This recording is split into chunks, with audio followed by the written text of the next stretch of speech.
Your boy is super lazy, but this is the beginning of the review of the Robinhood Debit Card. I'm probably gonna have to walk them out today just to see if my card is actually activated and to see if I'm able to put money on it. So if this doesn't work, you're not gonna get good reviews, Robinhood. I'm so sorry for this.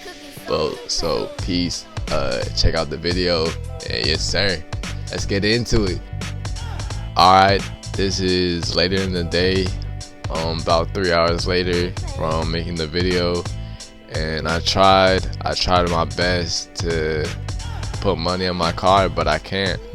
I need a bank account, which sucks because every bank account I go to, you had to make an appointment, and making an appointment is extremely difficult because you're only given like just a certain day. Every bank is just filled and everybody's just trying to go to a normal bank, so it sucks. I can't put money in my card. I got super excited for getting this Robinhood debit card. But yeah, if I had to give it a review, I would really just give it a 3 out of 10. Honestly, from my experience, I tried to email them.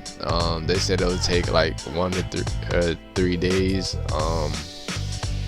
So yeah, I just had a lot of anticipation that this is going to be my debit card that I'm going to use for almost ever, and turns out disappointed. I need to get a normal bank account with an in-person one. I wish I could do online.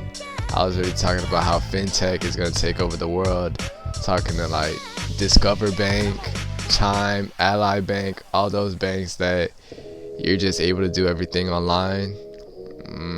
Now I had to get a normal bank account, which sucks, and I'm just gonna have to look for the best one. I'm gonna look for whatever I can, and I guess this is the end of the review.